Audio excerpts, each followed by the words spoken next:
Hi friends, good morning everyone. How are you? कैसे हैं आप? मस्त है ना?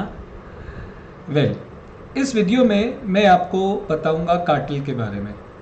कार्टेल का मीनिंग, कार्टेल कितने तरीके के होते हैं, ओपैक के बारे में बताऊंगा।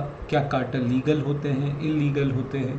तो चलिए शुरू करते हैं इस वीडियो को। लेकिन एक बहुत इम्पॉर्टेंट जानकारी, एक बहुत इम्पॉर्टेंट सूचना आपको देनी है कि अनअकैडमी के जो सब्सक्रिप्शंस हैं उनके प्राइस जो है वो अब जल्दी ही बढ़ने वाले हैं।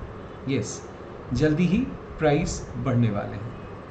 तो अगर आपने अनअकैडमी का कोई भी कोर्स आपने ज्वाइन करना है, चाहे आप सीए करना चाहते हैं, चाहे आप कंपनी सेक्रेटरीशिप करना चाहते हैं, या आप जेई के लिए तैयार कर रहे हैं, या फिर आप किसी और एग्ज़ामिनेशन के लिए तैयार कर रहे हैं, कोई पर्टिकुलर गेट के लिए आप एग्ज़ाम तैयार कर रहे हैं, जैम के लिए आप तैयार कर रहे हैं, तो आप अनअकैडमी को ज्वाइन कर सकते हैं।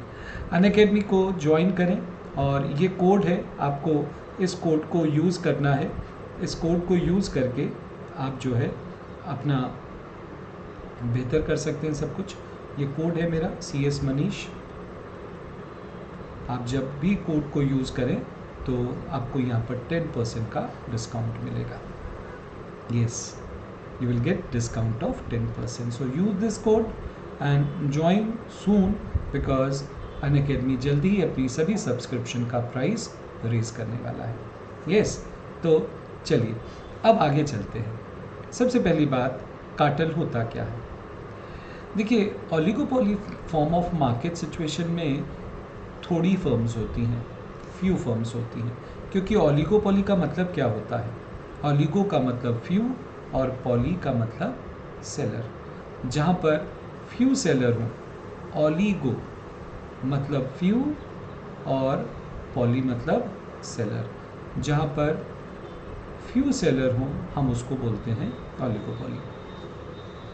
तो जब थोड़े हैं तो आपस में लड़ाई झगड़ा भी होता है, और एक का प्राइस, एक का आउटपुट दूसरे के प्राइस और आउटपुट को गहराई से प्रभावित करता है। Yes, there exists interdependence between price and output decision. देखिए, मान लीजिए थोड़ी सी फर्म्स हैं, तो अगर मान लीजिए अगर मैं बात करता हूँ ओलिगोपोली के एग्जांपल्स की, तो we have various examples. We have telecom sector. Telecom sector में हमारे पास जियो है, एयरटेल है।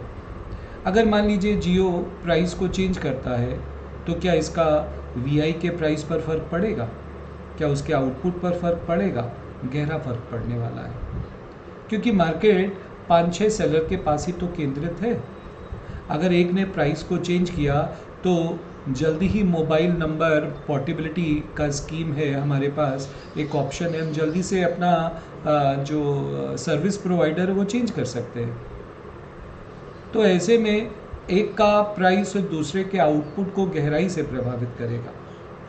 इसीलिए आप अपना प्राइस जब भी चेंज करते हैं, अब अपना प्राइस जैसे ही चेंज करते हैं, वो प्राइस दूसरे के प्राइस और आउटपुट को प्रभावित करता है। तो यहाँ पर इंटरडिपेंडेंस एग्जिस्ट करती है। तो जब इंटरडिपेंडेंस एग्जिस्ट करती है तो रिटेलिएशंस होते हैं, आपस में एक दूसरे के एक्शन को काटने का प्रयास किया जाता है, उसको फर्म रिएक्ट करता है। तो ओलिगोपोली में ये सिचुएशंस देखी जाती हैं। तो दो तरीके की ओलिगोपोली होती है, एक होती है कोल्यूसिव और एक होती है नॉन कोल्यूसिव। कोल्यूसिव ओलिगोपोली जहाँ पर आपसी मतभेद नहीं होता, कोल्यूड हो जाते हैं, मिल जाते हैं। आपसी मतभेद बुला करके हम लोग मिल जाएं, एकजुट हो जाएं, तो हम उसको कहेंगे कोल्यूसिव ओलिगोपोली। लेकिन अगर आपसी मतभेद एग्जिस्ट करते हैं, देयर एग्जिस्ट डिफरेंसेस, एक दूसरे की कोई बात मानने के लिए तैयार नहीं है, लड़ाई झगड़ा है, तो हम इसको कहते हैं non collusive oligopoly. Cartel example है कोल्यूसिव ओलिगोपोली का। कार्टेल में जितने भी मेंबर्स होते हैं, जितनी भी फर्म्स हैं, वो सब आपसी मतभेद भुला लेते हैं। नहीं, क्यों हम लड़ रहे हैं आपस में, और हमारी लड़ाई का फ़ायदा किसको हो रहा है? कंज्यूमर को। हमें नुकसान हो रहा है, तो हम लड़ ही क्यों रहे हैं? क्यों ना हम एकजुट हो जाए और फिर हम मार्केट को रूल करेंगे। तो इसीलिए वो क्या करते हैं, अपने आपसी मतभेद बुला करके अपना एक ग्रुप बना लेते हैं और हम इस ग्रुप को बोलते हैं कार्टेल। तो कार्टेल क्या है, एक तरीके का फॉर्मल एग्रीमेंट है among firms in an oligopolistic industry. Cartel member में agree on such matter as price, total industry output, market share, allocation of customers, allocation of territories.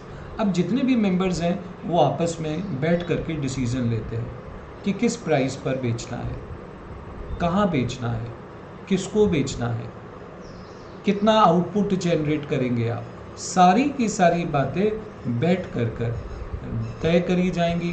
तो ये सभी प्रोड्यूसर जो है इन बातों पर एग्री करते हैं कि प्राइस को लेकर के प्राइस क्या होना चाहिए, कितना आउटपुट, आप कितना आउटपुट प्रोड्यूस करेंगे, आपका कौन सा मार्केट शेयर है, कितना मार्केट का शेयर होगा, आपको कौन से कस्टमर्स एलोकेट किए जाएंगे, आप कहाँ बेच सकते हैं, एलोकेशन ऑफ टेरिटरीज। यस, तो ये सारे के सारे जो डिसीजंस हैं कार्टेल में बैठ करके आपसी रजामंदगी से हम यहाँ पर सॉल्व करते हैं। अब सवाल उठता है कि कार्टेल का कोई एग्जाम्पल। मैंने कहा हाँ, कार्टेल का वैसे तो कार्टेल बनाना इलीगल है, आप कार्टेल नहीं बना सकते, ये कानूनन अपराध है। आप कोई भी ऐसा काम नहीं कर सकते जिससे कि कंज्यूमर को नुकसान हो। अगर आप सारे फर्म्स मिल जाएं और प्रोडक्ट का दाम बढ़ा दें और कंज्यूमर के पास ऑप्शन नहीं है तो कंज्यूमर वेलफेयर तो प्रभावित हो गया। तो इसलिए कानूनन कार्टेल बनाना अपराध है। लेकिन हमारे पास अगर एग्जाम्पल है तो ओपैक का है। पहले भी एक एग्जाम्पल हुआ करता था CIPEC, copper producing exporting countries का। ये ओपैक है, organisation of petroleum exporting country. ये ऑयल कार्टेल है, पेट्रोल कार्टेल है, जो 44% of the global oil production जो है वो इसके हाथ में। 44% ऑफ ग्लोबल ऑयल प्रोडक्शन जो है इनके हाथ में है।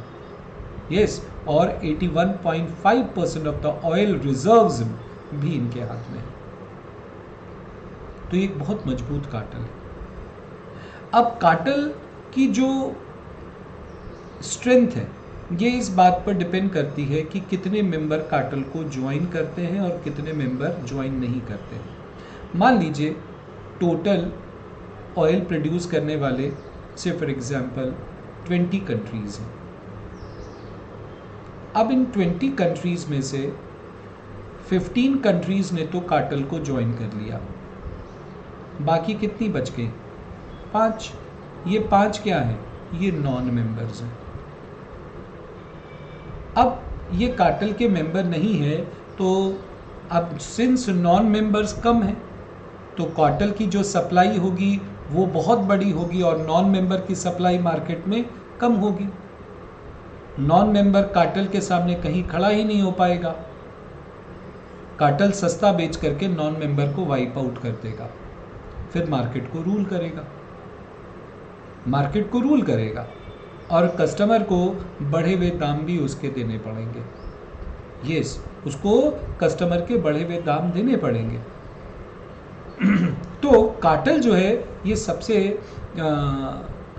इसलिए कहा जाता है कि कार्टेल बनाना गलत है क्योंकि इससे कंज्यूमर का वेलफेयर प्रभावित होता है। अब 3 तरीके के कार्टेल्स होते हैं: price cartel, term cartel, customer assignment cartel और quota cartels. 4 types of cartels. Now सबसे पहले हम बात करते हैं प्राइस कार्टेल की। यहाँ पर हम एक मिनिमम प्राइस फिक्स कर देते हैं कि आपको इस प्राइस से नीचे अपने प्रोडक्ट को नहीं बेचना है। You can not sell at price less than this price. तो यहाँ पर हम प्राइस की सीलिंग कर देते हैं कि आप इससे नीचे नहीं बेच सकते। दूसरी बात, टर्म कार्टेल। यहाँ पर बिजनेस के टर्म्स सेट किए जाते हैं कि ये टर्म्स एंड कंडीशन है। Since you being the member of cartel you have to follow all these terms and agreements. अगर आप नहीं मानेंगे तो फिर हम आपको कार्टेल से बेदखल कर देंगे। We will remove from the group. So हम यहाँ पर कुछ टर्म्स बनाते हैं। वो टर्म्स जाहिर सी बात है इस तरीके के होते हैं जिससे कि ओवरऑल जितने भी कार्टेल मेंबर है सबको फ़ायदा हो। तीसरी बात है customer assignment cartel. Specific customer are assign to each member.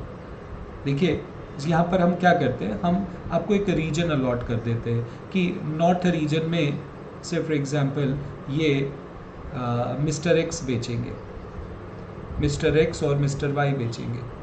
Southern reason में से फॉर एग्जांपल मिस्टर ए और मिस्टर बी बेचेंगे।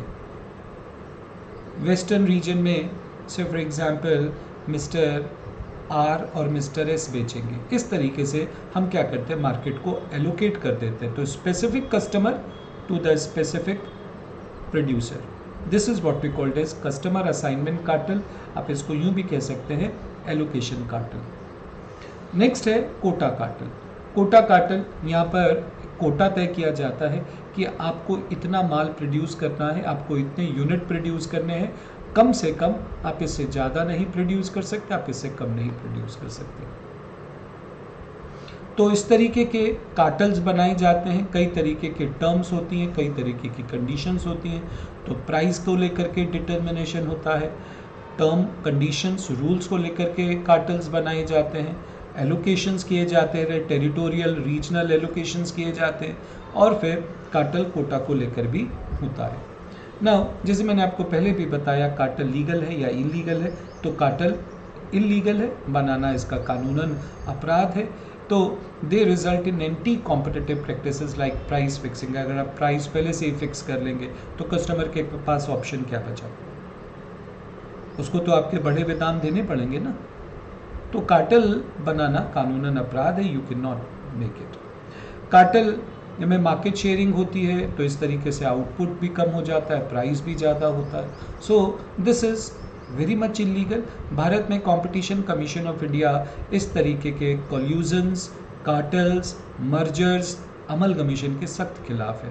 वो चाहता है कि आप कंपटीशन को प्रमोट करें, कंपटीशन प्रमोट होना चाहिए, रादर देन आप इस तरीके के कॉल्यूजन करके कि मार्केट को रिस्ट्रिक्ट करने की कोशिश कर रहे हैं। तो ये बहुत गलत है हमारे देश में, इसीलिए कंपटीशन कमीशन ऑफ इंडिया का निर्माण किया गया है। नेक्स्ट इन द लाइन हमारे पास ओपैक में मेंबर कौन कौन हैं। ओपैक में organisation of petroleum exporting countries में ज़्यादातर ये अफ्रीका के और मिडिल ईस्ट के कंट्रीज़ हैं।